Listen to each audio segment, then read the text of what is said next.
બુધવારે રાત્રે એ ડિવિઝન વિસ્તારમાં આવેલા મંગળા મેઇન રોડ પર પ્રગતિ હોસ્પિટલ નજીક બે ગુનાહિત જૂથો આમને સામને આવ્યા અને ફાયરિંગ ઘટના બની હતી। જૂની અદાવતના કારણે બનેલી આ ઘટના બાદ વિસ્તારમાં ભારે ચકચાર મચી ગઈ હતી। પોલીસે તાત્કાલિક કાર્યવાહી કરતા કુલ 11 ઇસમો વિરુદ્ધ હત્યા પ્રયાસની કલમ 307 હેઠળ ફરિયાદ નોંધાવી છે। હાલ 5 શખ્સોને રાઉન્ડ અપ કરીને પૂછપરછ હાથ ધરાઈ છે। બંને પક્ષો ગુનાહિત ઇતિહાસ ધરાવતા હોવાના કારણે કોઈએ પણ ફરિયાદ નોંધાવી નહોતી, જેના પગલે પીએસઆઈ ખુદ ફરિયાદી બન્યા છે। ઘટના સ્થળેથી 6 ખાલી કારતૂસ અને બુલેટ મળી આવ્યા છે। કેસની તપાસની જવાબદારી હવે એસઓજી ટીમને સોંપવામાં આવી છે, જે આખી ઘટનાની ઊંડી તપાસ કરી રહી છે। શહેરમાં શાંતિ જળવાઈ રહે તે માટે પોલીસ તંત્ર ચુસ્ત બની ગયું છે અને ગુનાહિત તત્વ સામે કડક કાર્યવાહી હાથ ધરવામાં આવી છે। વધુ સમાચાર માટે જોતા રહો આરપી ગુજરાત ન્યૂઝ રાજકોટ। સુરક્ષિત રહો, ધન્યવાદ। રાજકોટ શહેરના એ ડિવિઝન પોલીસ સ્ટેશન વિસ્તારમાં મંગળા રોડ પ્રગતિ હોસ્પિટલની સામે ગઈ તારીખ 29ના 3:30 વાગ્યાની આસપાસ ફાયરિંગની ઘટના બનેલી, જે અનુસંધાને એ ડિવિઝન પોલીસ સ્ટેશનની અંદર 29 તારીખે રાત્રે 22:00 વાગે 307 જૂની 307 આઈપીસી હત્યાનો પ્રયાસ એ તથા રાયોટિંગના કલમો સહિત ગુનો દાખલ કરવામાં આવેલ છે।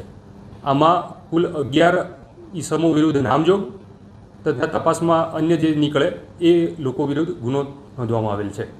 હા, આ ગુનાના બનાવ પછી સીપી સાહેબની સૂચના અનુસાર તપાસ એસઓજીને સોંપવામાં આવેલ છે અને અત્યાર સુધીની પ્રાથમિક માહિતી અનુસાર આશરે 5 જણને રાઉન્ડ અપ કરવામાં આવ્યા છે, 5 આરોપીને। આમાં જૂની અદાવતના કારણે જૂના મંદુકના કારણે આ બનાવ બનવા પામેલ છે। આમાં જે બંને પક્ષે બનાવ બનેલ છે, બંને પક્ષનો ગુનાહિત ઇતિહાસ છે। આ કારણસર તેઓ પોલીસને જાહેરાત કરવા આવેલા નહીં। આ કારણે પોલીસે સરકાર તરફે ફરિયાદ દાખલ કરેલી છે।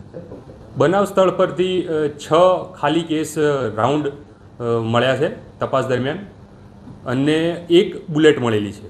ફરિયાદ અનુસાર આરોપી ભૈલો ગઢવી, મેટિયો ઝાલા અને સમીર ઉર્ફે સંજલો જુણેજા આ 3 ઇસમો દ્વારા આ ઘટનામાં ફાયરિંગ કરવામાં આવેલ છે। મળ્યા છે 6 રાઉન્ડ। બની શકે કે પોલીસને અમુક ખાલી કેસ તપાસ દરમિયાન મળ્યા ન હોય, એટલે 6 થી વધુ રાઉન્ડ ફાયર થયા હોય એવું બની શકે। જી, આ બાબતે જે હથિયારનો ગુનો છે, વેપન ગુનામાં સામેલ છે, એ માટે થઈને તપાસ એસઓજીને આપેલી છે અને આપે કીધું એ પ્રમાણેના જે અગાઉના ભૂતકાળ છે અને એ હથિયાર પણ ક્યાંથી લાવ્યા હતા આ બધું તપાસ દરમિયાન બહાર આવશે। રાજકોટ ખાતે મંગળા મેઇન રોડ ખાતે પ્રગતિ હોસ્પિટલ નજીક આજરોજ રાત્રિના 3:30 વાગ્યાની આસપાસ ફાયરિંગની ઘટના બનેલ, જે અંગે કોઈ વ્યક્તિ દ્વારા ફરિયાદ જાહેર કરવામાં આવેલ નથી, તેમજ કોણે ફાયરિંગ કર્યું તે પણ જાહેર થયેલ નથી। આ બાબતે ખાનગી રાહે બાતમી મળેલ, જે અંગે હાલમાં પોલીસની તપાસ ચાલુ છે અને તે અંગે સીસીટીવી ફૂટેજ વગેરે પણ ચેક કરવાના ચાલુ છે। ના, કોઈ ઈજાગ્રસ્ત એવું કોઈ હાલમાં જાણવા મળેલ નથી અને ગાડી એક પાણીના ટાંકાની ઉપર ત્યાં ફાયરિંગની હાલમાં એટલે જાણવા મળેલ છે કે તેના ઉપર પાણી રાત્રિના આશરે 3:30 વાગ્યાની આસપાસ ના કોઈ કારણસર નહીં। હાલમાં તપાસ તજવીજ ચાલુ જ છે। હજી સીસીટીવી મેં જોયા નથી, હજી હાલમાં પોલીસ જોવાની કાર્યવાહી ચાલુ છે।